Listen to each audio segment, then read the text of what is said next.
আসসালামু আলাইকুম স্যার। যারা জয়েন হয়েছে একটু জানাও, কথা শুনতে পাচ্ছ কিনা আর দেখা যাচ্ছে কিনা।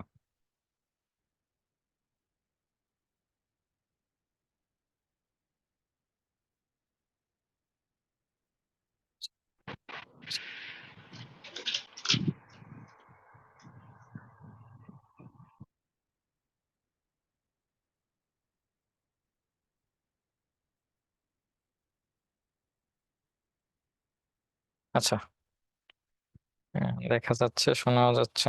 আচ্ছা, শুরু করব। আহ, 1 মিনিট পরে শুরু করতেছি।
আচ্ছা, কেমন আছো সবাই? আজকে 3 নাম্বার ক্লাস ডিজিটাল টেকনোলজির। আজকে প্রায় আমাদের এই ফার্স্ট চ্যাপ্টারটা শেষ হয়ে যাবে, অল্প একটু বাকি থাকবে। আর মোটামুটি আজকে 3টা টপিক পড়াবো। একটা হচ্ছে ডেটা উপস্থাপন, আমার উপাত্তের গ্রাফ তৈরি, আর আমাদের লেখার কপিরাইট নিশ্চিত করি। তো এই 3টে টপিকের মধ্যে হচ্ছে তোমার এই দুইটা টপিক হচ্ছে কম্পিউটারে তোমাদেরকে স্ক্রিন শেয়ার দিয়ে দেখিয়ে দেওয়া হবে। আর এটা হচ্ছে একটু পড়াই দেবো এখন। আর এটা পুরোপুরি তোমার কম্পিউটারে দেখাইতে হবে। এটা আসলে তোমাদেরকে যদি এইভাবে স্লাইড করে দেখাই দিই, এটা তোমরা খুব ভালো বুঝতে পারবে না, আর তোমরা ভালো শিখতেও পারবে না। এখন কথা হচ্ছে, তোমাদের কি কম্পিউটার আছে বাসায়?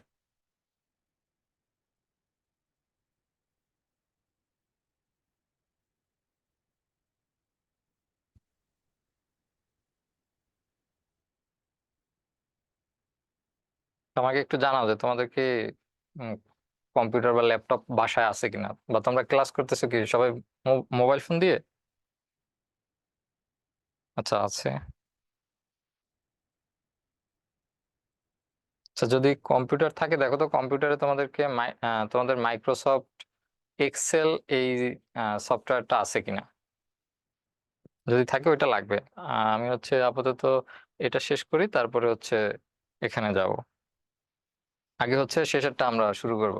আমাদের লেখার কপিরাইট নিশ্চিত করে এটা পড়াবো, তারপরে হচ্ছে ডেটা উপস্থাপন আর আমার উপাত্তের গ্রাফ তৈরি, এটাতে যাব।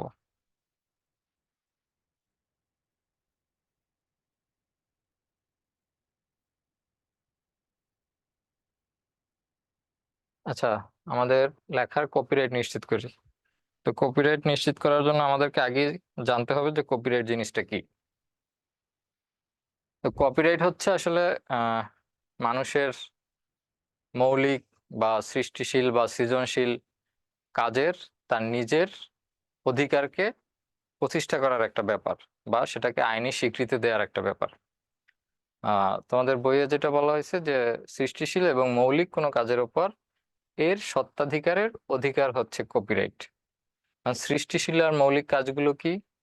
আহ যেমন হচ্ছে, কেউ একটা উপন্যাস লিখলো, কেউ একটা পেন্টিং করলো, কেউ একটা ভাস্কর্য তৈরি করলো, কেউ একটা কম্পিউটার সফটওয়্যার তৈরি করলো, কেউ একটা মোবাইল অ্যাপ্লিকেশন তৈরি করলো, যেটা হচ্ছে ইউনিক, যেটা আগে কেউ করেনি, বা আগে কেউ লেখেনি, বা আগে কেউ সেই ছবিটি আঁকেনি।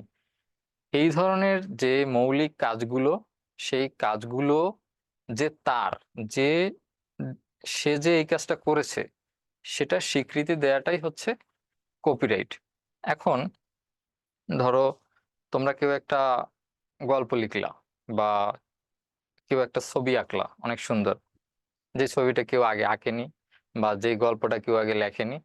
এখন সেই গল্প অথবা ছবি যদি, এখন তোমার একটা ফ্রেন্ড তোমার ছবি কোন একটা ছবি তুলে বা সে ওইটা দেখে দেখে নিজের মতো করে একটা এঁকে সে যদি বলে যে এটা আমার ছবি, আমি এঁকেছি, তাহলে নিশ্চয়ই তোমার সেটা ভালো লাগবে না।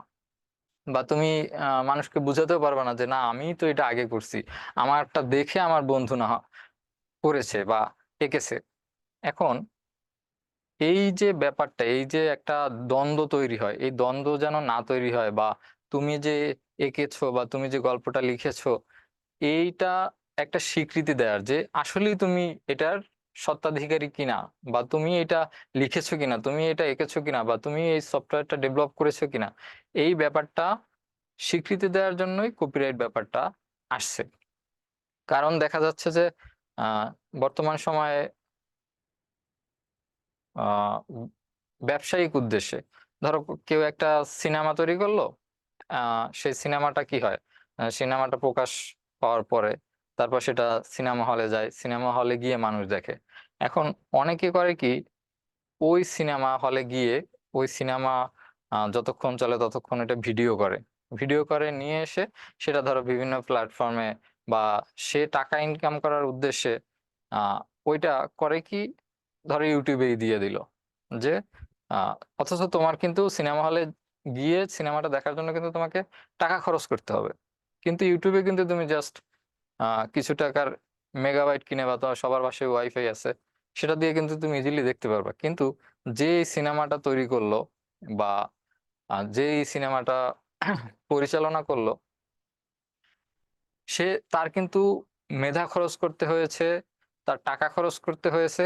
এখন সে কিন্তু এটা ব্যবসায়িক উদ্দেশ্যের সাথে সাথে তার নিজেকে প্রকাশ করার জন্য সে জিনিসটা তৈরি করেছে। এখন তুমি করলা কি, সেই জিনিসটাকে চুরি করে নিয়ে এসে তুমি তার ব্যবসায় ব্যাঘাত ঘটাইলা, বা আহ, তুমি কি বলে উম, তার যে আহ, সৃষ্টিশীল কাজটা সেটা স্বীকৃতিটাকে তুমি আহ ডিনাই করলা। তো সেক্ষেত্রে এই ব্যাপারগুলোকে আসলে জাস্টিফাই করার জন্যই এই কপিরাইট ব্যাপারটা নিয়ে আসা হয়েছে। এখন কপিরাইট হচ্ছে তোমার বাংলাদেশে 2000 সাল থেকে কপিরাইট আইন বা কপিরাইট আইন 2000, এই এটা হচ্ছে 2005 সাল পর্যন্ত ছিল। তারপর 2005 সালে সেটাকে সংশোধন করা হয়েছে, পরে 2018 সালে আবার সংশোধন করা হয়েছে। এখন বর্তমানে কপিরাইট আইন 2023 যেটা, সেটা হচ্ছে বর্তমানে আহ বাংলাদেশে যেটা চলতেছে আর কি। তো কপিরাইট আইনটা অনেক বড় একটা আইন, তোমাদের এত কিছু জানার দরকার নেই। এটার মধ্যে প্রায় 19টা অধ্যায় আর 129টার মতো তোমার অনুচ্ছেদ আছে, অনেক কিছু লেখা আছে, অনেক তোমরা এত কিছু বুঝবাও না সহজ করে। সেটা হচ্ছে যে এখানে লেখা আছে যে মালিক তার নামে মেধা সম্পদটি রেজিস্ট্রেশন করা হবে এবং অন্য যে কেউ এই সম্পদ ব্যবহারের ক্ষেত্রে তার অধিকার ক্ষুণ্ণ করতে পারবে না, এই মর্মে আইনি নিরাপত্তা দেয়াকে বলে কপিরাইট। অর্থাৎ কেউ যদি অধিকার ক্ষুণ্ণ করে, অর্থাৎ তুমি যে ছবিটা এঁকেছিলে বা যে গল্পটি লিখেছিলে সেই গল্পটি যদি অন্য কেউ কপি করে বা চুরি করে, তাহলে তা তোমার অধিকারটা প্রতিষ্ঠা করার জন্য তুমি একটা আইনের সহায়তা নিতে পারবে।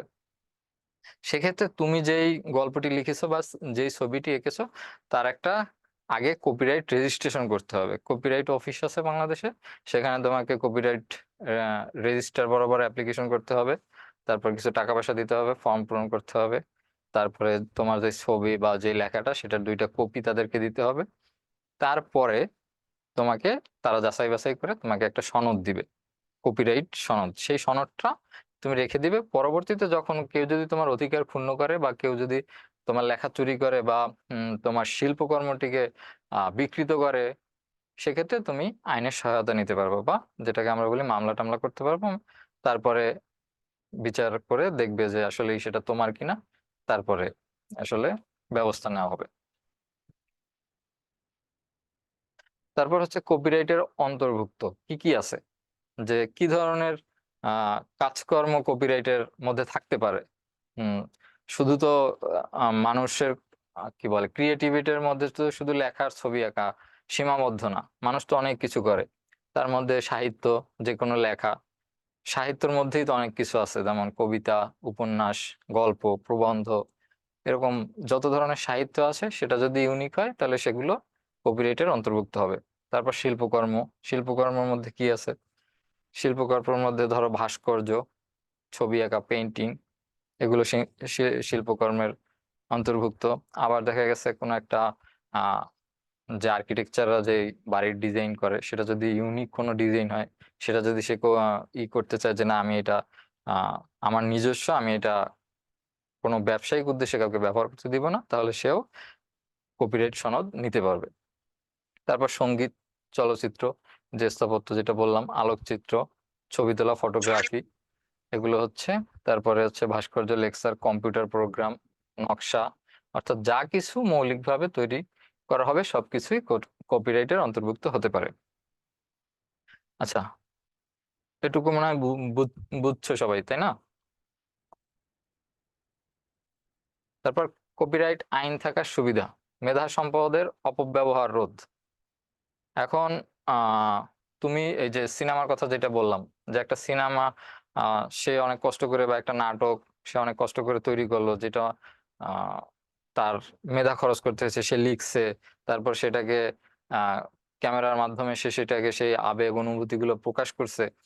এই ব্যাপারগুলো কিন্তু এমনি এমনি হয়ে যায় নাই, তাকে আহ পরিশ্রম করতে হয়েছে, সাথে সাথে টাকা পয়সাও খরচ করতে হয়েছে। এখন সে যদিও আহ সেই সিনেমা হোক, নাটক হোক, গল্প হোক বা কম্পিউটার প্রোগ্রাম হোক, সে কিন্তু তার প্যাশন থেকে সৃষ্টি করছে, কিন্তু প্যাশন থাকলেই তো হবে না, তার তো আহ আয়ের উৎস থাকতে হবে।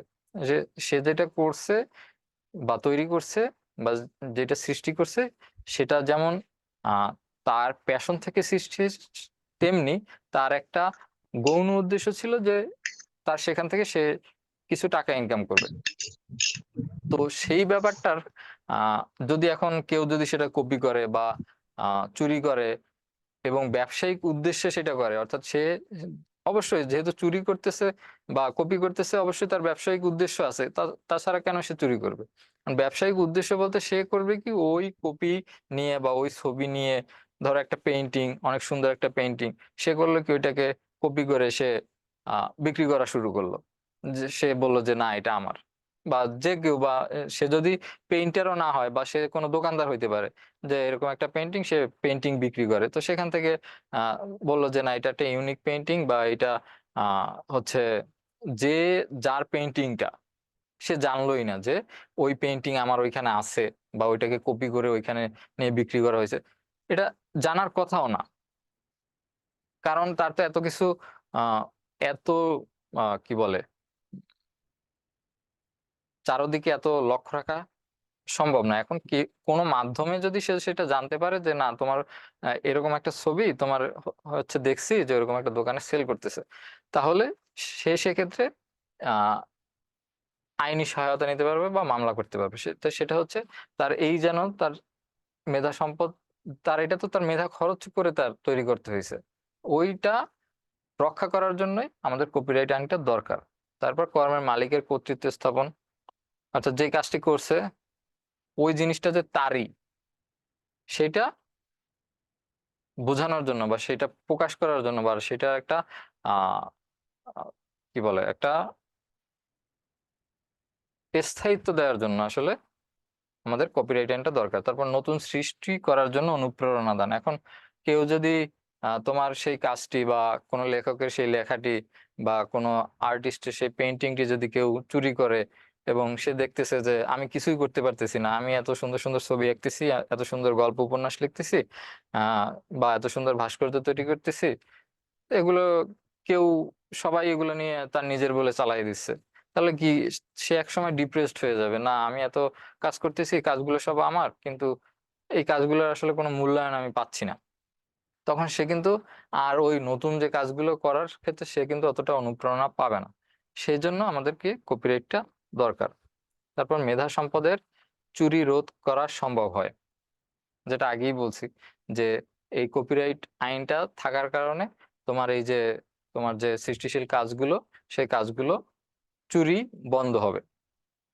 কারণ যখনই তুমি আইনের সহায়তা নিবা এবং তোমার কাছে কপিরাইটের সনদ থাকবে, যখন তুমি সেটা সাবমিট করবা আদালতে, তখন অবশ্যই যে চুরি করছে সে ফেঁসে যাবে। যখন দেখবে যে না, তোমার এই কাজটির একটা সনদ আছে তোমার কাছে, তাহলে সে আর চুরি করবে না, বা এটা থেকে আহ যারা এই কাজগুলো করতো তারা সরে আসবে, চুরি করা থেকে সরে আসবে।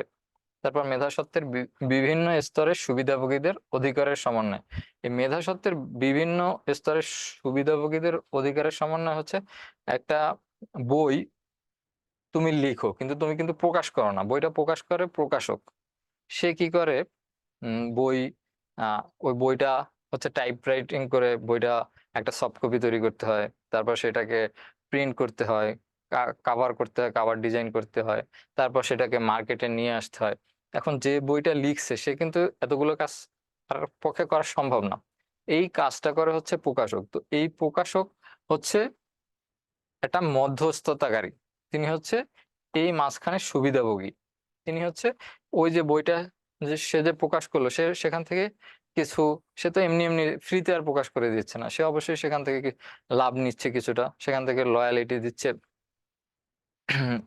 লেখককে। আর মাঝখান থেকে সে হচ্ছে ওই কাজটার জন্য কিছু সুবিধা নিচ্ছে। তো এই এই সুবিধা অধিকারের যে ব্যাপারটা, এটা হচ্ছে এই আইন, কপিরাইট আইন, এটা হচ্ছে নিশ্চিত করে।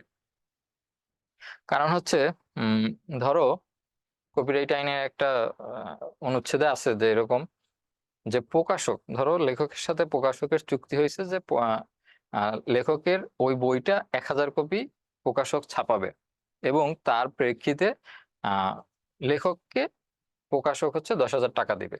তো লেখক এই শর্তে রাজি হয়েছে, এবং সে ওই যে যেহেতু তাদের মধ্যে একটা চুক্তি হয়েছে, সেই চুক্তি নামে ধরো সিগনেচার করলো। এখন যে প্রকাশক সে করলো কি, উম, ভাবলো যে আমি যদি বেশি বই প্রকাশ করি তাহলে তো আমার বেশি লাভ হবে। তো আমি কি করি, আমি হচ্ছে এই যে আহ যে লেখক সে তো জানবে না, তাহলে আমি 1000 পরিবর্তে আমি 2000 বই প্রকাশ করি। এবং সে যদি এই কাজটা করে, সেক্ষেত্রে যখন আহ, যদি লেখক জানতে পারে এবং লেখক যদি এটার প্রেক্ষিতে সে যদি মামলা করে, বা সে যদি আইনের আশ্রয় নেয়, তখন এই যে প্রকাশক, সেই প্রকাশক কিন্তু ফেঁসে যাবে, এবং অতিরিক্ত সে যত বই ছাপাবে সেগুলো সবকিছু বাজেয়াপ্ত করা হবে, এবং সেই সাথে তার জেল এবং জরিমানা তার কিন্তু গুনতে হবে।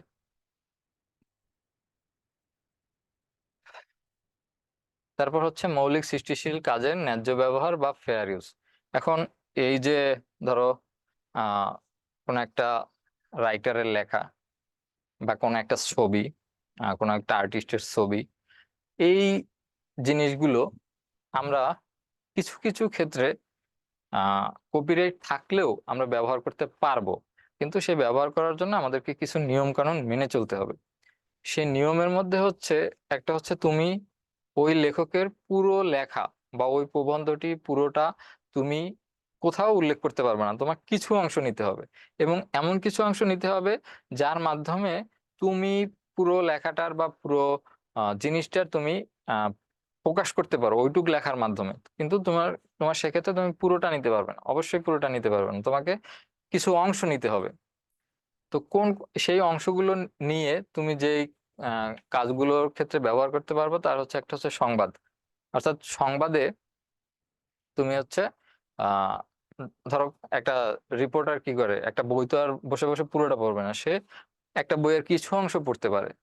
বা ইউটিউবে ধরো তুমি একটা বইয়ের রিভিউ করলে, তো সেক্ষেত্রে তুমি কি করবে, অবশ্যই তুমি পুরো বইটা পড়ার পরে শোনাবে না, তুমি বইয়ের মূল অংশ বা থিম এগুলা, বা সেখান থেকে বই থেকে কিছু গুরুত্বপূর্ণ লাইন সেগুলো তুমি পড়ে শুনিয়ে তারপরে তুমি একটা রিভিউ তৈরি করলে। আলোচনা বা রিভিউ, এই মাত্র যেটা বললাম যে এই যে বইয়ের, বা তোমরা হয়তো দুজন বন্ধু মিলে একটা টকশোর মতো করলে, যে ঠিক আছে আমরা এই বইটা সম্পর্কে জানি, আমরা বইটা সম্পর্কে আলোচনা করি, দুজন মিলে আলোচনা করে একটা রিভিউ তৈরি করি যে বইটা কেমন, বইয়ের এই দিকটা ভালো, বইয়ের এই দিকটা ভালো না, এই লেখাগুলো লেখকের লেখা ঠিক হয়নি, এরকম একটা রিভিউ তোমরা তৈরি করতে পারো। তারপর আবার কৌতুক বা প্যারোডি, এক্ষেত্রেও তোমরা কিছু অংশ নিয়ে তোমরা হচ্ছে করতে পারবে। আর হচ্ছে শিক্ষা বিষয়ক কন্টেন্ট, অর্থাৎ আমাদের এই কপিরাইট, আমরা যে যে জিনিসটা জানলাম, কেন জানলাম? কারণ হচ্ছে আমরা যে এখন যে কাজগুলো করব, আমাদের যে ওয়েবসাইট তৈরি, এই বইয়ের মধ্যে যে আমাদের যে কাজগুলো দেওয়া হয়েছে, সেই কাজের জন্য আমাদেরকে কিছু ছবি দরকার হবে, কিছু ছবির দরকার হবে, কিছু লেখার দরকার হবে। সেই লেখাগুলো আমরা যদি গুগল থেকে নেই বা বিভিন্ন জায়গা থেকে নেই, সেগুলোর যদি কপিরাইট থাকে, তাহলে তো আমরা সেই কপিরাইট, যার নামে কপিরাইট আছে, সে যদি আমাদের নামে মামলা করে, তাহলে তো অবশ্যই আমরা ফেঁসে যাব। তো এই সব ক্ষেত্রে আমরা হচ্ছে ওই ছবিগুলো বা ওই সব জিনিসগুলো আমরা কিছু অংশ নিয়ে আমরা হচ্ছে ব্যবহার করতে পারি, সেক্ষেত্রে কোনো সমস্যা হবে না। আচ্ছা, আরেকটা কাজ হচ্ছে আমাদের হচ্ছে এই ফেয়ার ইউজ। এখান থেকে আমরা হচ্ছে আমরা কিভাবে আমাদের যে ছবিগুলো দরকার হবে বিভিন্ন জায়গা, গুগল থেকে যে ছবিগুলো আমরা ডাউনলোড করব, যেমন গুগলের যত ছবি আছে সব কিন্তু কপিরাইটের আওতাধীন না। অনেক ছবি আছে যেগুলো হচ্ছে ক্রিয়েটিভ কমন্স নামে একটা অর্গানাইজেশন আছে, সেই অর্গানাইজেশনের কিছু ইমেজ বা ভিডিও বা এরকম কিছু জিনিসপত্র আছে, সেগুলো আমরা নিয়ে ইউজ করলে কোনো সমস্যা হবে না। তো সেগুলো কিভাবে ডাউনলোড করতে হয় সেটা হচ্ছে আমি এই স্ক্রিন শেয়ার দিয়ে আমি হচ্ছে তোমাদেরকে দেখাই দেবো। আর সাথে হচ্ছে আহ এখানে হচ্ছে ডেটা উপস্থাপন, এটা পুরোটাই আমরা হচ্ছে কম্পিউটারে করব। আর হচ্ছে আমার উপাত্তের গ্রাফ তৈরি, অর্থাৎ এরকম একটা গ্রাফ, এটা কিন্তু হচ্ছে কি বলে, এক্সেলে করা, মাইক্রোসফট এক্সেলে করা। এইরকম একটা আমরা গ্রাফ তৈরি করার চেষ্টা করব। আচ্ছা, এখন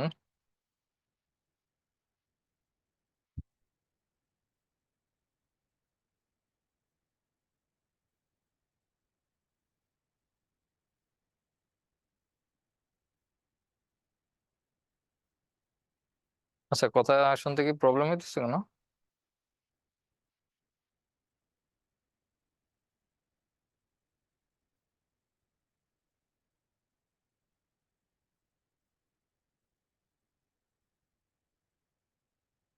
আচ্ছা, এখন আমরা হচ্ছে তাহলে কম্পিউটারে চলে যাই।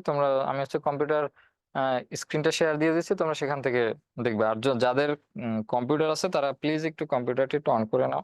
আর মাইক্রোসফট এক্সেলটা একটু ওপেন করতে পারবা কি? না হলে আমি দেখাই দিচ্ছি, যদি মাইক্রোসফট এক্সেল থাকে তাহলে তোমরা সেটা ওপেন করে নিবা।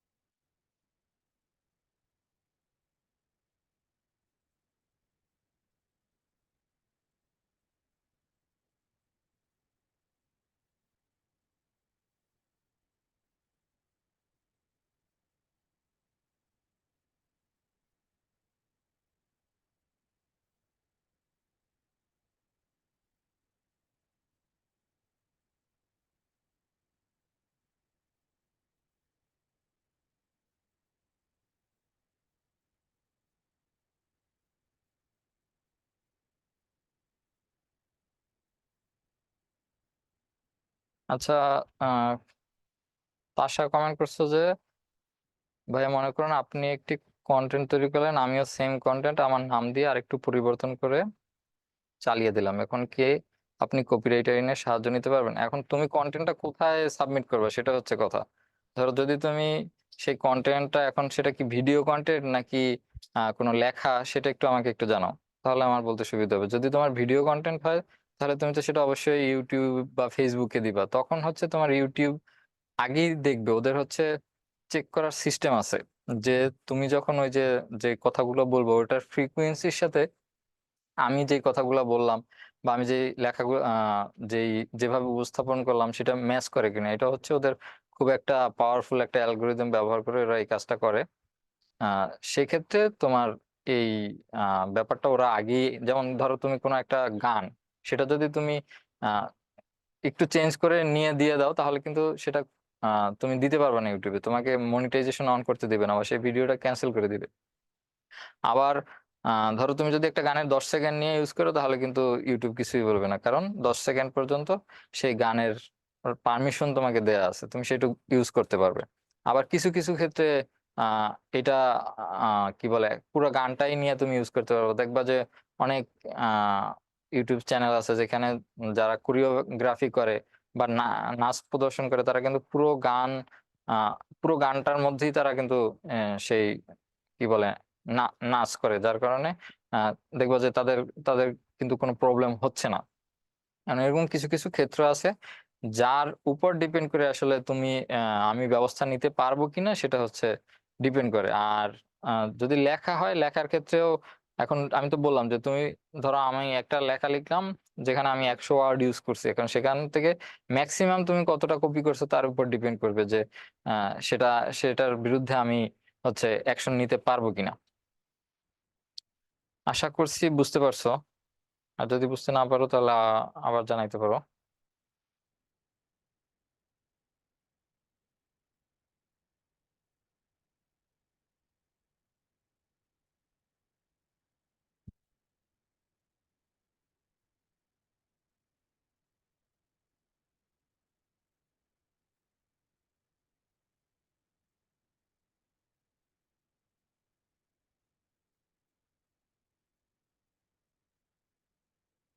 আচ্ছা, যারা আছো তাদের কি কম্পিউটার আছে বা পিসি আছে, কারো ল্যাপটপ কম্পিউটার? একজন বলছিল যে আছে। আচ্ছা, তোমরা হচ্ছে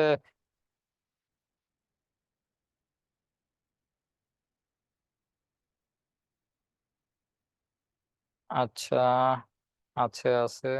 হুম, আছে মোটামুটি, আবার অনেকের নাই। যাদের নাই তাদের তো বুঝতে একটু সমস্যা হয়ে যাবে। উম, তোমরা তোমরা একটু দেখো তারপরে। হ্যাঁ, ল্যাপটপ থাকলে হবে, সমস্যা নাই, ল্যাপটপ থাকলে হবে। যাদের নাই তাদের দেখি আমি একটু মোবাইল থেকে দেখাই দিতে পারি কিনা, আমি চেষ্টা করব। একটু মোবাইল থেকে আসলে এই কাজগুলো করা অনেক কঠিন, কারণ মোবাইলের স্ক্রিনটা ছোট তো। সেই কারণে তোমরা হচ্ছে যখন ডাটাগুলো দিতে যাবা বা সে কাজগুলো করতে যাবা, তোমরা ওইভাবে করতে পারবা না, তোমরা একটু সমস্যার মধ্যে পড়বা। তো সেক্ষেত্রে এই কাজটা কম্পিউটার দিয়ে করলে সবচেয়ে ভালো হয়। আচ্ছা, তোমরা কি এক্সেল ফাইলটা ওপেন করতে পারবা?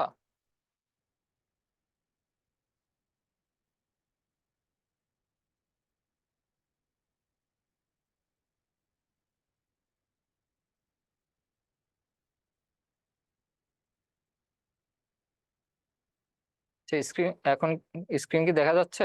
আমি যে স্ক্রিন শেয়ার দিছি কম্পিউটারের, সেটা কি দেখা যাচ্ছে?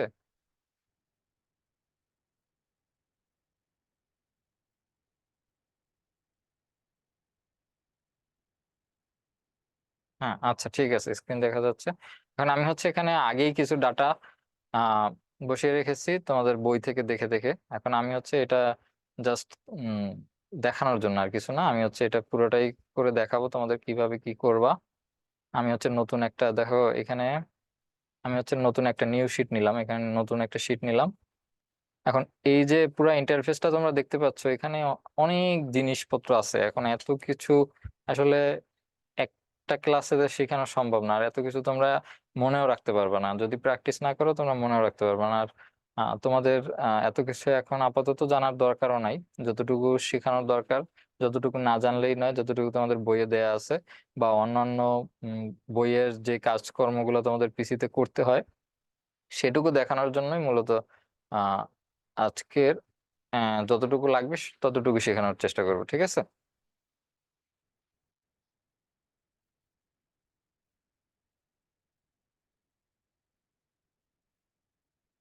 আচ্ছা, এই যে তোমরা হচ্ছে আহ লেখাগুলা দেখতে পাচ্ছ, এই যে এই যে এই দিকে, তারপর হচ্ছে নিচে দেখো, এই উপরে A B C D E F G এরকম একদম তোমরা যত দূর দেখো, এখানে জেড পর্যন্ত আছে মনে হয়, তুমি চাইলে আরো নিতে পারবে, এটা কোনো সমস্যা নাই।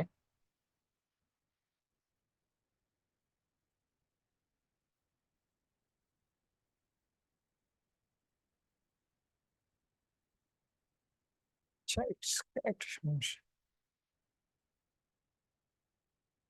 আচ্ছা, এগুলাকে বলা হচ্ছে রো, আর এই যে নিচে যেগুলো সেগুলো হচ্ছে কলাম। এখন এইখানে আমাদের উপরে আগে কিছু জিনিস দেখি। দেখো এখানে একটা ক্যালিব্রি একটা লেখা আছে, এটা হচ্ছে তোমার হচ্ছে ফন্ট চেঞ্জ করার আহ যে কাজটা সেটা এখান থেকে করে। আর এটা হচ্ছে ফন্ট বাড়ানো কমানো। এখন ফন্ট জিনিসটা কি, ফন্ট ধরো আমি এখানে একটা লেখা লিখলাম, ধরো আমার নাম লিখলাম, এখন দেখো এই লেখাটা আমি একটু বড় করে দিই, ঠিক আছে, দেখতে সুবিধা হয়ে যাবে তোমাদের।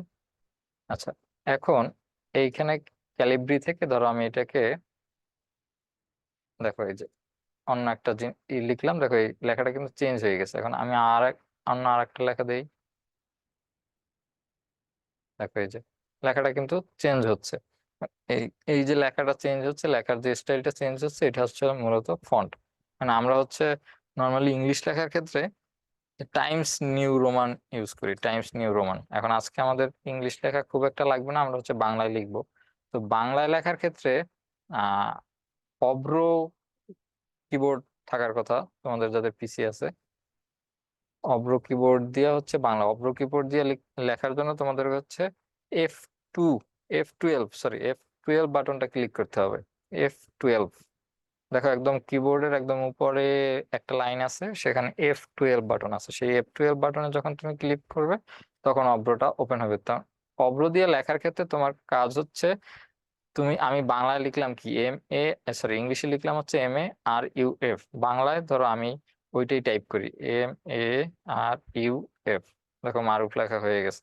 এখন সবার ক্ষেত্রেই হবে না। এখন এইখানে হচ্ছে ধরো আমি যদি লিখি যে, ধরো মারুফ হাসান, এটা ইজিলি লেখা যাবে। এখন অন্য কারো একটা নাম লিখি এখান থেকে, আর কি আছে, ধরো আফিফ হাসান। এখন আমি দেখি এটা এটা লেখা যায় কিনা, আফিফ, হ্যাঁ আফিফ লেখা যাচ্ছে। আচ্ছা, যদি লেখা যায় তো ভালো, মানে এইভাবে লেখা যাওয়ার কথা। অন্য ক্ষেত্রে ধরো আমার এখানে এই এই অন্য শিটে কি আছে সেটা একটু দেখি, যে আমাদের কি কি লাগবে। যেমন উত্তরদাতার নাম, বাসায় কম্পিউটার বা স্মার্টফোন আছে কিনা, ইন্টারনেট পড়াশোনায় সাহায্য করে, আমি আমার সন্তানকে ইন্টারনেট ব্যবহারে উৎসাহ দেই। এখন এই এই জিনিসগুলো কিভাবে লিখতে হয়, উম তোমরা মনে হয় অনেকে জানো, আবার অনেকে মনে হয় জানো না। আচ্ছা, এইখানে ধরো আমি লিখলাম UTTOR, উত্তর। দেখো এই যে এইখানে কিন্তু আমি যা লিখতেছি ইংলিশ, এটা কিন্তু এখানে শো করবে উত্তর দা তা, এই কিন্তু উত্তরদাতা হয়ে গেছে। এখন উত্তরদাতার, তারপর উত্তরদাতার নাম, এই যে এখানে হচ্ছে তোমার ইংলিশের যে আর, এটা হবে এ হবে এরকম আর কি। এগুলো হচ্ছে তুমি হচ্ছে অব্র কিবোর্ডে গেলে তুমি হচ্ছে তোমার এখানে দেখাবে যে কোন ওয়ার্ডের সাথে তোমার কোনটা। এই যে দেখো এই কে, এই যে আমি অব্র কিবোর্ডের যে এই যে অপশনটাতে, এই অপশনটাতে ক্লিক করলে তোমার এখানে কিন্তু দেখাবে এই যে কে, খ কেস, গ জি, ঘ জিএইচ, উমো এনজি, এরকম। তোমরা হচ্ছে যদি না পারো এগুলো একটু দেখে প্র্যাকটিস করলেই হবে, যদি বাংলা লিখতে না পারো। আবার যদি তোমরা এখান থেকে না লিখতে চাও, যে না আমরা কিবোর্ড থেকে আমার লিখতে অসুবিধা হয়, তাহলে তোমরা এখান থেকেও লিখতে পারো। এখানে ক খ গ ঘ সবকিছু দেওয়া আছে, জাস্ট এখানে ধরো আমি এখানে ক্লিক করলাম, এখানে লিখলাম ক, তারপরে এই আকার দিলাম, তারপর এরকম লিখতে পারবো এখান থেকেও। ঠিক আছে। আচ্ছা,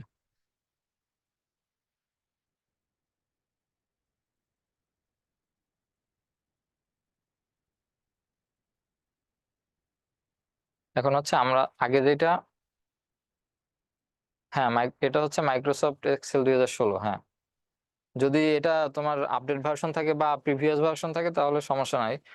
এখন যতটুকু শেখাবো এটাতে খুব বেশি জিনিসপত্র দরকার নেই। শুধু এইখানে একটা জিনিস বেশি আছে আমার যেটা মনে হয়, তোমাদের এটা নাও থাকতে পারে, যে ডেভেলপার অপশনটা। এটা হচ্ছে মনে হয় সবার এক্সেল যে শিটটা যেটা ওপেন করছে সবার এটাতে এটা থাকার কথা না, এটা হচ্ছে নিয়ে আসতে হয়। এটা মনে হয় নাই তোমাদের ইসে, আর মনে হয় সবই সেম থাকার কথা। তারপরে হচ্ছে, আচ্ছা আমরা হচ্ছে উত্তরদাতা, এখানে হচ্ছে আমরা দেখি আগে এখানে কিভাবে লিখছি, সেভাবে তোমরা লিখবা। আচ্ছা, প্রথম আমরা যে এ এ কলামে আমরা লিখেছি উত্তরদাতার নাম, বি কলামে বাসায় কম্পিউটার স্মার্টফোন আছে কিনা, ইন্টারনেট পড়াশোনায় সাহায্য করে, আমি আমার সন্তানকে ইন্টারনেট ব্যবহার উৎসাহ দেই। ধরো আমি এটা এখান থেকে কপি করে নিই আমার টাইম সেভ করার জন্য। আচ্ছা, এখন দেখো এইখানে যেইভাবে আছে, সরি, দেখো এইখানে যেইভাবে সুন্দর করে একটা লাইন আছে, আমি যে পরে যেখানে কপি করে নিলাম সেখানে কিন্তু এরকম নাই। এই কাজটা করার জন্য তোমাকে হচ্ছে এই যে এ লেখা যে এই লাইনে, ওই লাইনে যখন তুমি কার্সর নিবা, দেখো তখন কিন্তু কার্সরটা চেঞ্জ হয়ে যাচ্ছে। যখন এই কার্সরটা চেঞ্জ হয়ে যাচ্ছে তখন এটা একটু টেনে তুমি বড় করে দিবা। ঠিক আছে, এটা তুমি এই যে বড় করে দিলে এটা বড় ছোট হবে। আর এবং নিচের যে আহ 1 2 3 4 যে রো গুলাতে যেটা লেখা আছে, তোমরা যদি সেখানে এরকম কার্সর ধরো তাহলে এটাও বড় ছোট হবে। এটা তোমরা এভাবে করে নিতে পারবো। আবার ধরো তোমার একটা এখানে একটা আহ, নতুন একটা কলাম ইনসার্ট করা দরকার, তুমি ভুলে সেটা মিস করে গেছো, তাহলে তুমি এখানে জাস্ট ক্লিক করবে যে ইনসার্ট, দিলে নতুন একটা কলাম এখানে অ্যাড হয়ে যাবে। আবার সেম এইখানে যখন তুমি এই যে 1 2 3 যে রো এর পাশে যে যখন তুমি এখানে ক্লিক করবে, রাইট বাটনে ক্লিক করতে হবে। রাইট বাটনে ক্লিক করলে তোমার হচ্ছে ইনসার্ট অপশনটা আসবে, সেখানে ক্লিক করলে তোমার একটা নতুন রো ইনসার্ট হয়ে যাবে। আচ্ছা, উত্তরদাতার নাম, তারপরে হচ্ছে এই উত্তরদাতার নাম দেখো। আচ্ছা, আমি একটু আরেকটা জিনিস একটু দেখাই তোমাদের। তোমরা নতুন করে যখন লিখবে, ধরো এই লেখাটা আমি একটু এখানে নিয়ে যাই। দেখো এখানে লেখার পরে এটা কিন্তু একদম হয়ে গেছে। এখন এই জিনিসটা, এই যে দেখো, এখন কিন্তু অনলাইনের মধ্যে ঢুকে গেছে। তোমরা যখন এই বড় লেখা লিখবা, বাসায় কম্পিউটার স্মার্টফোন আছে কি নাই, এটা যখন লিখবে তখন কিন্তু তোমাদের লেখাটা এরকম অন্য রো এর মধ্যে চলে যাবে। এখন এই জিনিসটা করার জন্য তোমরা হচ্ছে দেখো, এই যে উপরে র্যাপ টেক্সট একটা অপশন আছে। এই র্যাপ টেক্সট অপশনটাতে ক্লিক করলে, এই র্যাপ টেক্সট অর্থ হচ্ছে তোমার টেক্সটটাকে সে, আমরা কি করি, র্যাপিং পেপার দিয়ে কি করি, একটা বক্সকে র্যাপ করি। এই র্যাপ টেক্সট সিস্টেমটাও সে একই কাজই করে।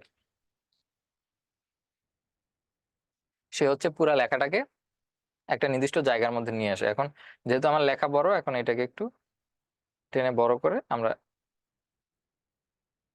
এটা যাতে দেখতে সুন্দর হয় সেই কাজটা করব।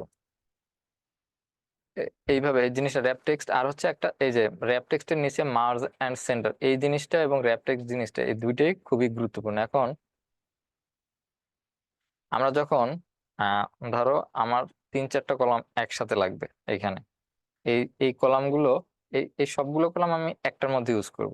জাস্ট এই এই পুরো যে কয়টা কলাম আমি আমার একটা দরকার, সেই কয়টা কলাম আমি সিলেক্ট করে এটা যদি মার্জ অ্যান্ড সেন্টারে ক্লিক করি, এইখানে এই পুরো কলাম জুড়ে, সরি এই পুরো রো জুড়ে আমি জাস্ট একটা লেখাই এখানে লিখতে পারবো। আচ্ছা, এখন আমার এটা দরকার নাই, তো আমি এটা হচ্ছে আমার পরবর্তীতে লাগবে, আমি তখন দেখাচ্ছি, তখন তোমরা হচ্ছে বুঝতে পারবা। ঠিক আছে। আচ্ছা, এরপরে আমি হচ্ছে পরের লেখাটা নেই। ইন্টারনেট পড়াশোনায় সাহায্য করে।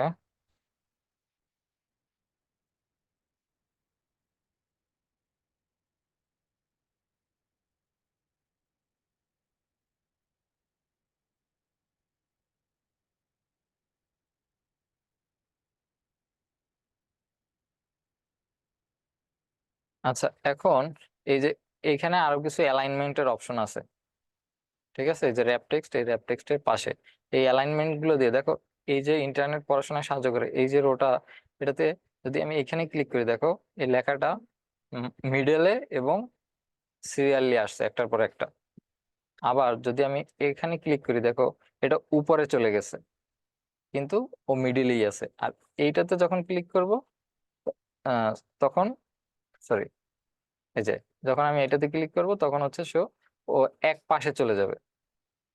এগুলো হচ্ছে টেক্সট অ্যালাইনমেন্ট, বা এখানে যদি অন্য কিছু থাকে সেগুলো অ্যালাইনমেন্ট করার জন্য তোমার হচ্ছে এই টুলগুলো দরকার হয়।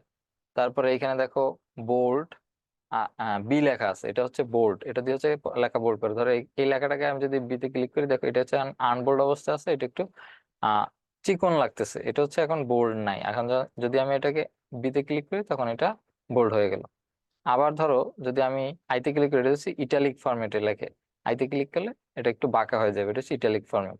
আর যখন ইউতে ক্লিক করবো তখন হচ্ছে আন্ডারলাইন। আর এই ইউ এর পাশে একটা দেখো অ্যারো আছে এখানে, আর একটা অপশন আছে ডাবল আন্ডারলাইন, দেখো দুইটা আন্ডারলাইন হয়ে গেছে।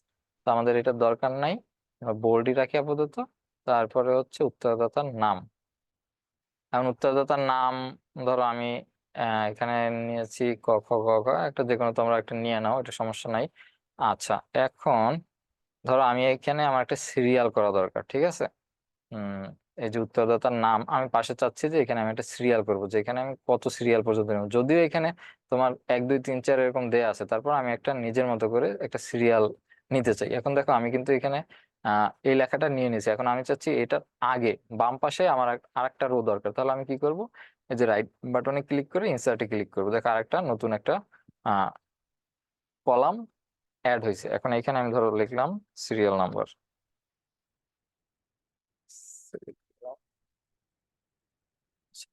সিরিয়াল নাম্বার লেখার পরে আমি এটাকে হচ্ছে ধরো টাইমস নিউ রোমান করে দিলাম।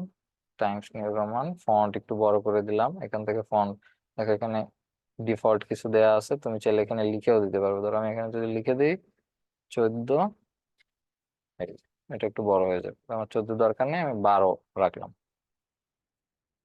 আচ্ছা, এখন সিরিয়াল নাম্বার এটা হচ্ছে আমি একটু মিডল করে নিই, একটু বোল্ড করে নিলাম। আচ্ছা, এখন আমি চাচ্ছি এখানে ধরো আমার তো যেই উপরে যেটাতে আমি লিখলাম সিরিয়াল নাম্বার উত্তরদাতার নাম, এটা তো 1 নিয়ে নিছে। এখন আমি যাচ্ছি 1 এখান থেকে শুরু হবে। সেক্ষেত্রে আমি এখানে 1 লিখলাম, 2 লিখলাম, তারপর 3 লিখলাম, 4 লিখলাম, 5 লিখলাম। এখন এইভাবে ধরো আমার লিখ লিখ- লেখা কিন্তু অনেক কষ্ট। আমি এইভাবে লিখবো না, আমি এটা শর্টকাটে লিখবো। কিভাবে লিখবো, আমি ধরো এখানে 1 লিখলাম, এখন আমি চাচ্ছি এখানে 100 পর্যন্ত লিখবো। সেক্ষেত্রে আমাকে 1-এর উপর ক্লিক করে দেখো এই যে ডান পাশে এই যে যেখানে কার্সরটা দেখতে পাচ্ছ এখানে ফিল একটা অপশন আছে। এই ফিল অপশনে ক্লিক করে সিরিজ দেখতে পাবো, সিরিজ। এই সিরিজে আমি হচ্ছে দেখো এখানে সিরিজ ইন রোজ না কলাম, আমি কিন্তু কলামে লিখতে চাচ্ছি নাকি রো রো বরাবর লিখতে চাচ্ছি, আমি চাচ্ছি কলাম বরাবর লিখতে। সেক্ষেত্রে আমি কলামটা সিলেক্ট করব। আর কোনো কিছু সিলেক্ট করার দরকার নেই, আমার স্টেপ ভ্যালু 1, 1 থেকে আমি কত পর্যন্ত লিখবো, ধরো আমি 1 থেকে 50 পর্যন্ত লিখবো। আমি জাস্ট এখানে ওকে করে দেবো, দেখো অটোমেটিক 1 2 3 4 5 6 7 8 9 10 এবং 50 পর্যন্ত এটা লেখা হয়ে গেছে, ঠিক আছে।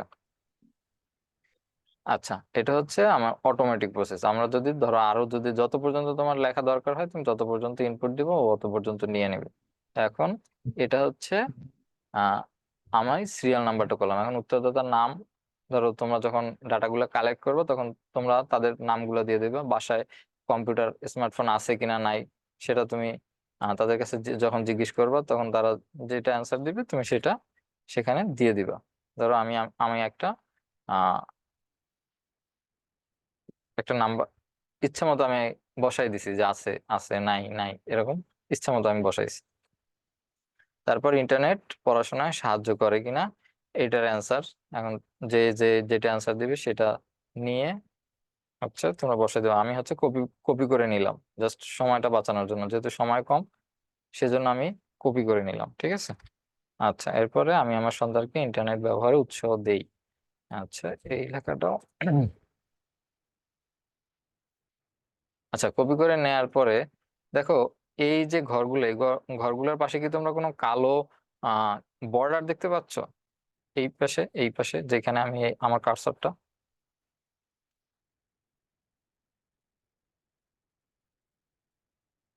এখানে দেখার কথা না। এখন এইখানে হচ্ছে এই বর্ডার গুলো দেওয়ার জন্য ধরো তুমি হচ্ছে যতটুকু বর্ডার দিবে, ধরো আমি আমি এইটুকু অংশে বর্ডার দিব। সেক্ষেত্রে এখানে দেখো এই যে আহ এই উপরে ফন্ট লেখা, যেখানে এখানে একটা অপশন আছে, এখানে বটম বর্ডার। বটম বর্ডার মানে শুধু নিচে সে বর্ডারটা দিবে, টপ বর্ডার মানে সে শুধু উপরে বর্ডারটা দিবে, লেফট বর্ডার মানে সে শুধু বাম পাশে বর্ডার দিবে, রাইট বর্ডার মানে শুধু ডান পাশে বর্ডার দিবে, নো বর্ডার মানে কোনো বর্ডার থাকবে না। এখন দেখো এই যে এখানে নো বর্ডার দেওয়া আছে। তোমরা যারা লিখতেছো আমারটা দেখে দেখে তাদেরটা এরকম থাকার কথা, কোনো বর্ডার থাকার কথা না, যেহেতু তোমরা বর্ডার দেও নাই। এখন আমি করবো কি, এটাকে পুরোটাকেই বর্ডার দিব। সেক্ষেত্রে এই যে অল বর্ডারে ক্লিক করলে ও দেখো সুন্দর একটা বর্ডার দিয়ে দিছে চারপাশে, সুন্দর, এখন দেখতে সুন্দর লাগতেছে। এখন আমি করবো কি, আমি এরকম যে যেগুলো আমার ইম্পর্ট্যান্ট অংশ সেগুলো একটু আমি অন্য কালারে সিলেক্ট করে দেবো। সেক্ষেত্রে ধরো আমি সিরিয়াল নাম্বারটা একটা কালার রাখতে চাই, এখানে দেখো একটা বাকেট, একটা বাকেট সিম্বলের মতো একটা আছে। এই জাস্ট এটার পাশে এই যে ড্রপ ডাউন মেনুতে ক্লিক করলে অনেকগুলো তোমার কালার আছে, সেখান থেকে তুমি একটা তোমার ইচ্ছা মতো, ধরো আমি একটা কালার দিলাম এখানে সিরিয়াল নাম্বারের জন্য। উত্তরদাতার জন্য আমি ধরো দিলাম আর একটা কালার। এখন আমার এইখানে এই যে কালার গুলো, এই কালার আমার পছন্দ হচ্ছে না, আমার অন্য একটা কালার দরকার। সেক্ষেত্রে আমি যে মোর কালার অপশন আছে এখান থেকে আমি এই যে এখানে কিছু স্ট্যান্ডার্ড কিছু কালার দেওয়া আছে, আবার কাস্টম তোমার ইচ্ছা মতো এখান থেকে এই যে দেখছো এই যে একটা কালো একটা যে সিম্বল, এটা তুমি ঘুরাইলে এখানে হচ্ছে তোমার কালারটা এই যে চেঞ্জ হবে, তুমি এটা দিয়েও চেঞ্জ করতে পারবা। এখানে উপরে হচ্ছে সাদা, পুরো একদম উপরে হচ্ছে সাদা।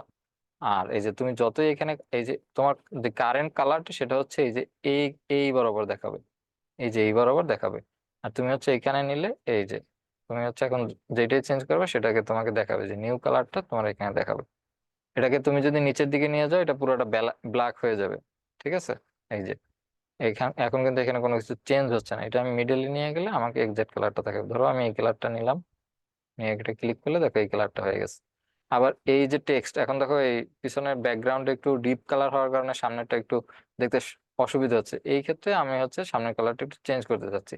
সেই ক্ষেত্রে এই যে এই লেখাটা যে অটো এখান থেকে তুমি হচ্ছে যে ড্রপ ডাউন মেনুতে ক্লিক করে এখান ধরো আমি সাদা সিলেক্ট করে দিলে এটা লেখার কালারটা সাদা হয়ে যাবে।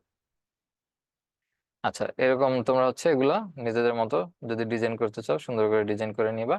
আচ্ছা, এরপরে আমাদের হচ্ছে যে এই ডাটাগুলোর হচ্ছে আমাদের কি বলে গ্রাফ আকারে প্রকাশ করতে হবে। এখন এই গ্রাফ আকারে প্রকাশ করার জন্য আমাদেরকে আরো উম, কিছু কাজ করতে হবে। ধরো এই যে পুরোটাই আমি এখানে কপি করে নিই। আহ আমার হচ্ছে যেহেতু তোমরা এই ডাটাগুলো তো তোমরা বসাইতে পারবো তাই না, নিচে যে ডাটাগুলো এখন যে ডাটাগুলো দেখাচ্ছে যে মোট উত্তরদাতা, মোট উত্তরদাতার শতাংশ, এই লেখাগুলো কি তোমরা নিজেরা নিজেদের মতো করে এরকম রো কলাম গুলো বড় ছোট করে তারপরে হচ্ছে কালার করে তারপরে হচ্ছে মার্জ করে, আচ্ছা মার্জ করে ব্যাপারটা তোমরা হয়তো পারবে না, আচ্ছা আমি এটা কপি না করি, আমি হচ্ছে আবার একটু দেখাই দিই। ধরো আমি এখানে ডাটাগুলো আমি রাখবো, তো সেক্ষেত্রে আমার প্রথমে লাগবে হচ্ছে মোট উত্তরদাতা। আচ্ছা, মোট উত্তরদাতা, এখন এই দুইটা কলামে আমার মোট উত্তরদাতা লাগবে। মোট উত্তরদাতার মধ্যে আহ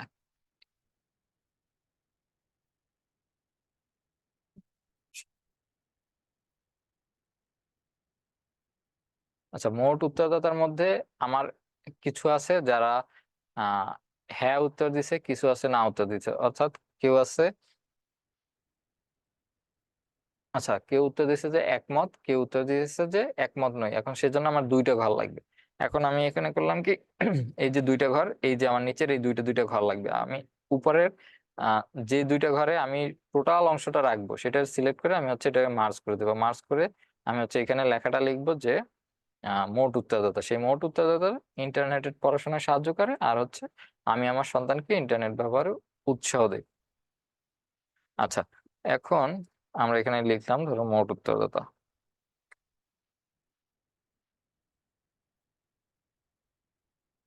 আচ্ছা দেখো এখানে এই যখন আমি মোট লিখছি, তোমরা যদি এমওটি লেখো এমওটি তাহলে কিন্তু মত হয়ে যাবে মত। এখন এই টি যখন তোমরা বড় হাতে লিখবে তখন সেটা ট হবে ট। ঠিক আছে, মোট উত্তরদাতা এটা হচ্ছে সিলেক্ট করে আমি একটু বোল্ড করে দিই। এরপর আমার হচ্ছে ইন্টারনেট পড়াশোনায় সাহায্য করে, এটা একটা নিলাম এখানে। আর হচ্ছে আমি আমার সন্তানকে এই যে এখন মনে হয় তোমরা পারবা মোট উত্তরদাতার শতাংশ।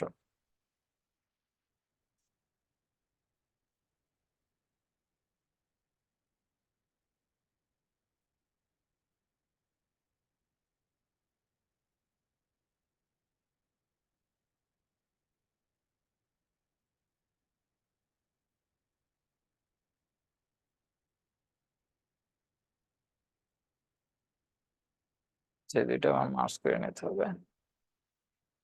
এখানে আমার ইন্টারনেট পড়াশোনায় সাহায্য করে আর হচ্ছে আমি আমার সন্তান।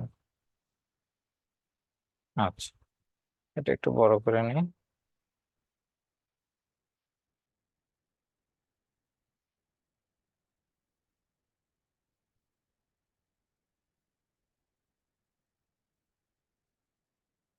আচ্ছা, এখন আমার এই পাশে হচ্ছে একমত আর একমত নয়, এই যে ব্যাপারটা এটা হচ্ছে লাগবে। আমি হচ্ছে এখানে একটা আহ লিখে নিই যে আমার একমত কয়জন আর হচ্ছে একমত নয় কয়জন অ্যান্সার দিয়েছে।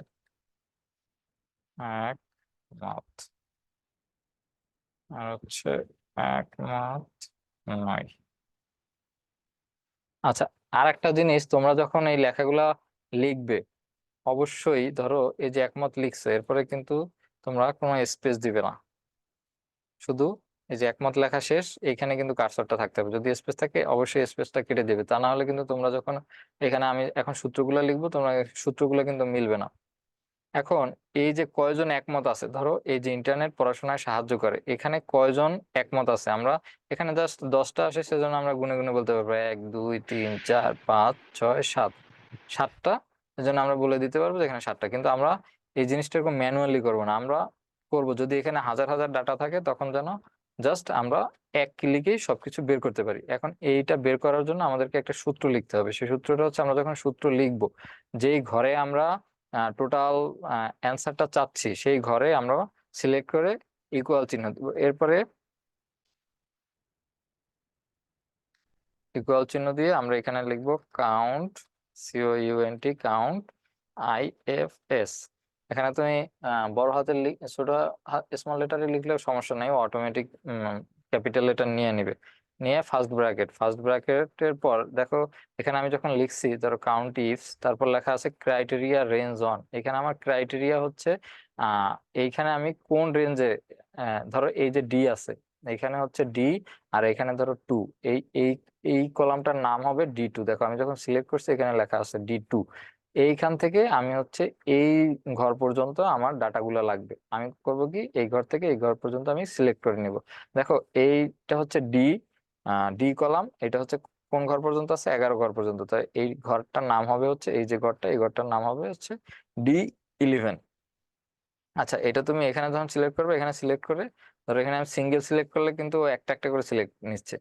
এখানে সিলেক্ট করে তুমি হচ্ছে শিফট বাটন, কম্পিউটারের শিফট বাটনটা ক্লিক করে তারপরে হচ্ছে এই যেই ঘর পর্যন্ত নিতে যাচ্ছ ওই ঘরে তুমি জাস্ট একটা ক্লিক করবে, তাহলে হচ্ছে পুরো অংশটা সে নিয়ে নিবে। এইটা নেয়ার পরে আমি হচ্ছে কোনটা আমি কোন অ্যান্সারটা আমি এই যেখানে আমি এই যে যেখানে আমি ইকুয়াল চিহ্ন দিয়ে ইকুয়েশনটা লিখলাম, আমি এখানে কিসের অ্যান্সারটা চাচ্ছি সেটার জন্য কমা দিয়ে আমি হচ্ছে করব কি, আমি হচ্ছে এখানে একমতের ডাটাগুলো চাচ্ছি, তো আমি হচ্ছে এখানে একমত লিখে রাখছি। আমি তারপর করব কি এখানে একমত যে লেখাটা সেখানে ক্লিক করব। ক্লিক করার পরে আমি হচ্ছে ব্র্যাকেট ক্লোজ করে দেবো। ব্র্যাকেট ক্লোজ করে এন্টারে প্রেস করলে দেখো এখানে অটোমেটিক সে 7 নিয়ে নিছে। এখন পরবর্তী ক্ষেত্রে আমি আর করব কি, ওই এই যে এখানে তো সূত্র লিখছে, যখন আমি সূত্র লিখবো দেখো এখানে কিন্তু লেখা আছে যে এফএক্স ইনসার্ট ফাংশন ফাংশন, এই যে উপরে এই এইখানে কিন্তু আমার এই সূত্রটা দেখাচ্ছে। আমি যদি এটা সিলেক্ট করি দেখো আমি যেখানে যেখানে যেই কলাম বা রো গুলো আমি নিয়েছি সেগুলো কিন্তু এই যে দেখাচ্ছে আমাকে সিলেক্ট হয়ে আছে। এখানে দেখো হালকা একটা আকাশি কালারে এটা সিলেক্ট হয়ে আছে। এখন আমি করব কি এই যে ঘরটা এই ঘরটা একটু নিচের দিকে টেনে দিব। সরি, এই ঘর এই দেখো আমি যখন এই কর্নারে নিচ্ছি তখন কিন্তু আমার কার্সরটা চেঞ্জ হয়ে যাচ্ছে। যখন কার্সরটা চেঞ্জ হয়ে যাচ্ছে আমি জাস্ট এটা টেনে দেবো। টেনে দিলে কি হলো?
আর আবার দাগাইতেছে।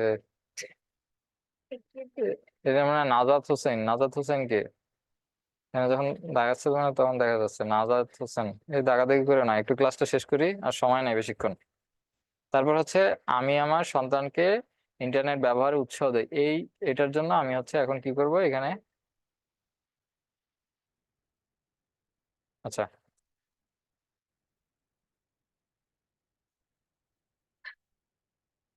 তো ভালো সমস্যা হলো। মনিফ,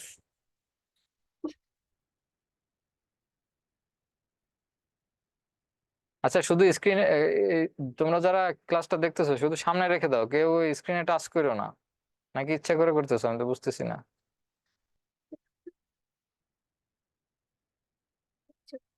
কন্ট্রোল করে দেখি।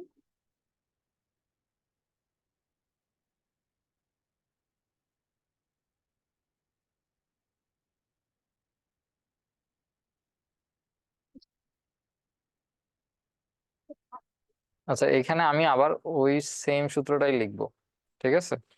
Equal to count ifs.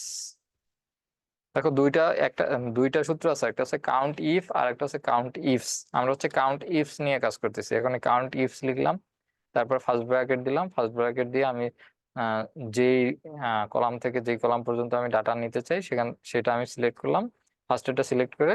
তারপর হচ্ছে লাস্টে আমি কি করলাম, শিফট ক্লিক করে লাস্টেরটা আমি সিলেক্ট করলাম। এরপরে কমা দিয়ে আমি হচ্ছে যেই ডাটাটা চাচ্ছি ওখান থেকে সেটা সিলেক্ট করলাম, একমতে সিলেক্ট করে আমি হচ্ছে ফার্স্ট ব্র্যাকেট ক্লোজ করে দিলাম। এখন দেখো এখানে হচ্ছে 4 জন আসছে যে একমত, 1 2 3 4। দেখো এখন আমি এটাকে টেনে দিলাম, 6 জন।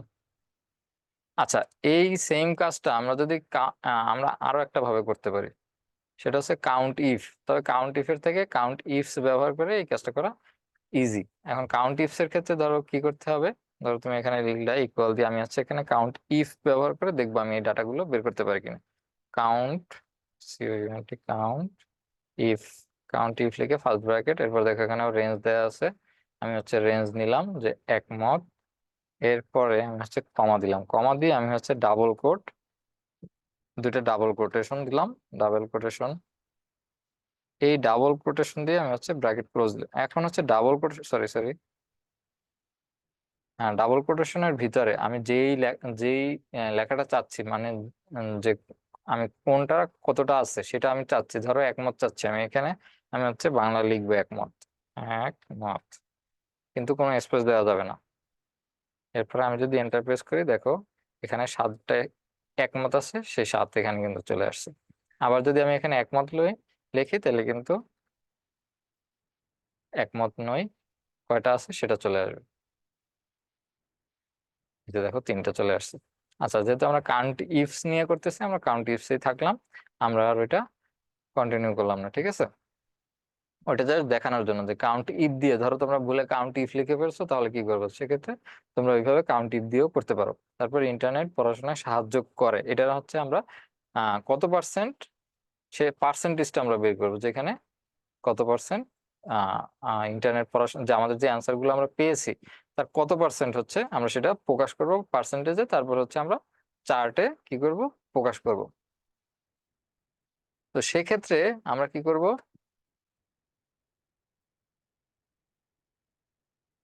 ধরো এটা হচ্ছে এখানে আছে কত, আমার এই আহ, এই যে ঘরটা, এই ঘরটার আমার হচ্ছে আইডিটা লাগবে, অর্থাৎ এই ঘরটা আছে হচ্ছে C15।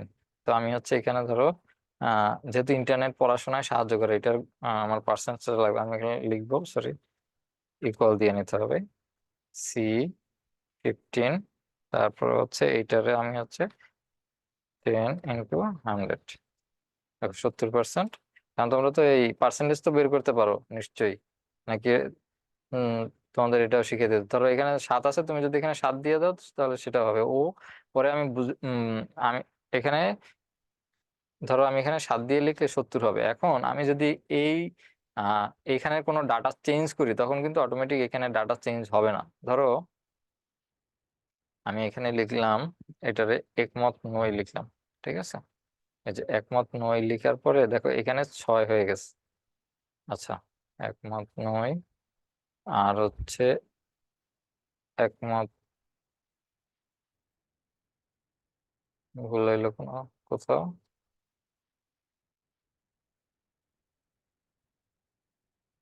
1 2 3 4 5 6, 6টা একমত। আচ্ছা, একমত নই হবে 4টা তাহলে। একমত নয়টা চেঞ্জ হয় না। 1 2 3 4, তাতে কি স্পেস রয়ে গেল? সেটা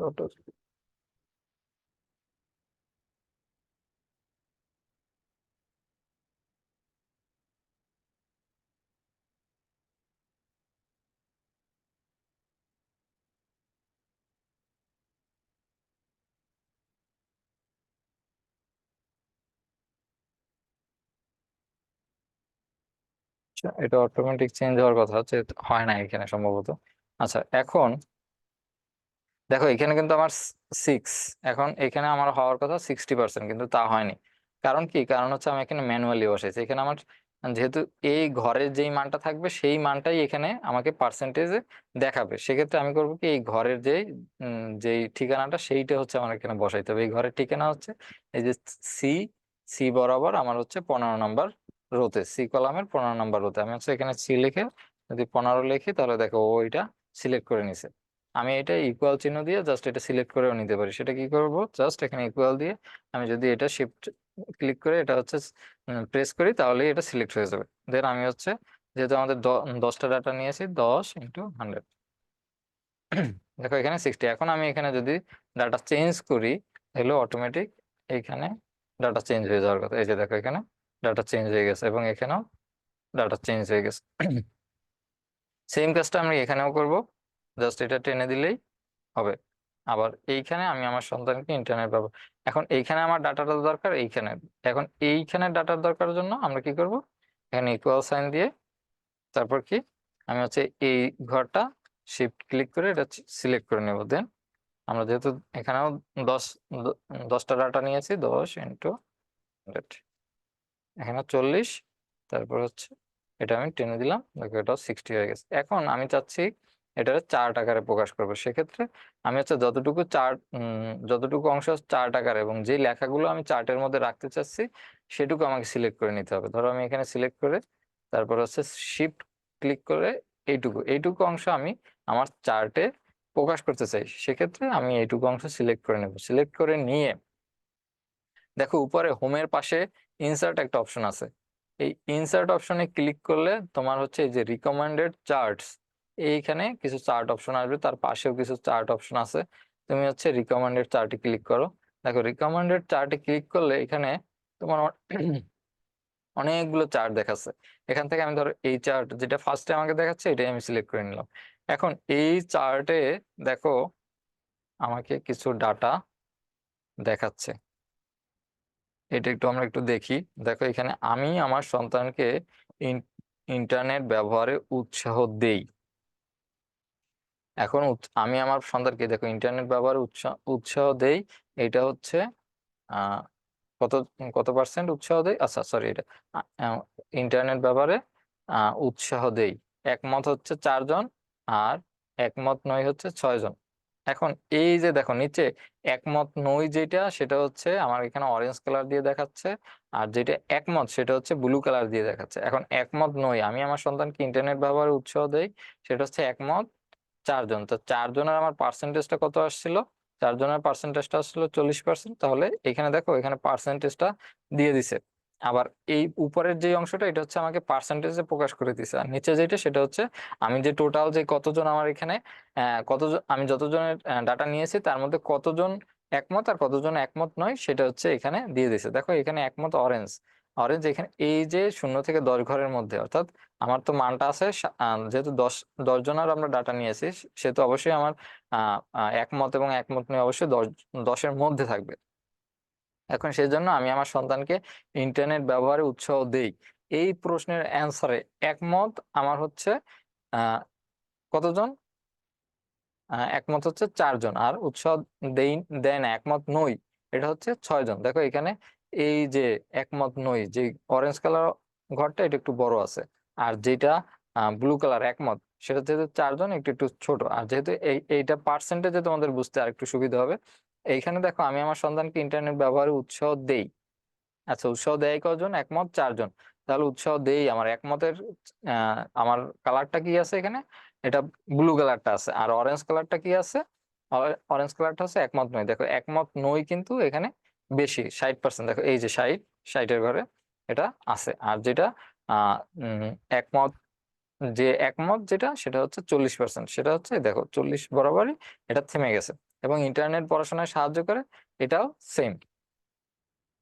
আচ্ছা, এখন এই চার্ট হচ্ছে আপাতত এই অবস্থায়, এই চার্টটা হচ্ছে আমাদেরকে যখন আমরা হচ্ছে কোনো ওয়েবসাইটে বা, এই চার্টটা তো আমাদের পরবর্তী কাজ হচ্ছে, পরবর্তী ক্লাসে আমরা হচ্ছে কিভাবে এই চার্ট ওয়েবসাইটে বা বিভিন্ন পাওয়ার পয়েন্টে প্রেজেন্ট করতে হয় সেটা হচ্ছে আমরা শিখবো। সেই জন্য আমার এই চার্টটা হচ্ছে এক্সপোর্ট করতে হবে, বা এই চার্টটা তো আমি তো আর এখানেই এইভাবে ইউজ করতে পারবো না, এই চার্টটা তো আমাকে কোথাও না কোথাও পাবলিশ করতে হবে। সেজন্য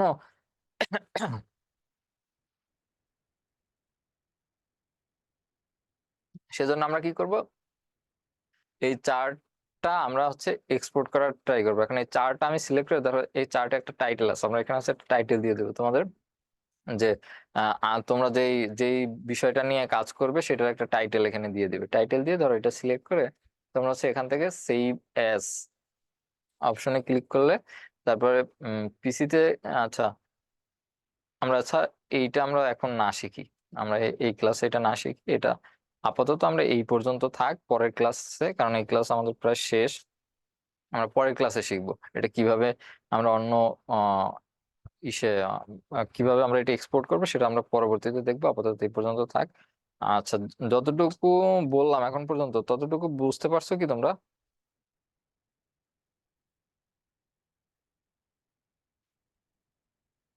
স্যার অনেক কিছু দেখাইতে চাইছিলাম, সময়ের জন্য তো দেখাইতে পারলাম না। আচ্ছা, নেক্সট ক্লাসে দেখো আমি এখানে একটা অ্যাটেন্ডেন্স শিট,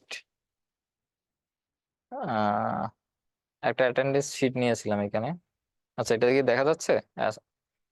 ধরো এখানে আমি যখনই ক্লিক করব যে রোল নাম্বার 2 প্রেজেন্ট কিনা, দেখো দেখো এখানে এই ডাটাটা কিন্তু চেঞ্জ হচ্ছে। ধরো এই যে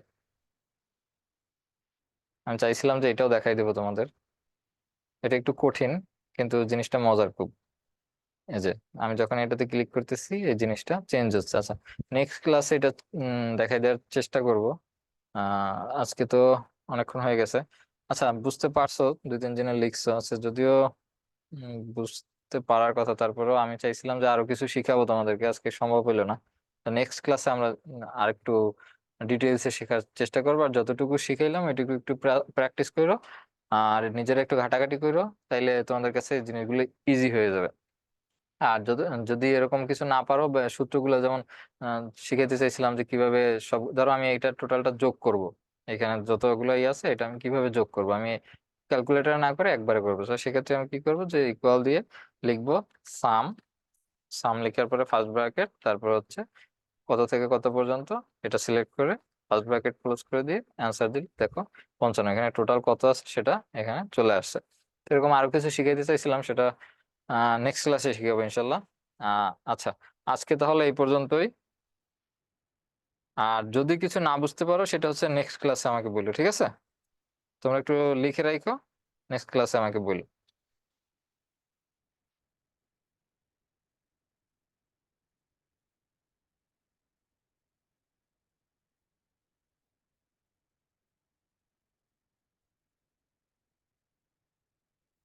আচ্ছা, আজকে এই পর্যন্তই। আল্লাহ হাফেজ।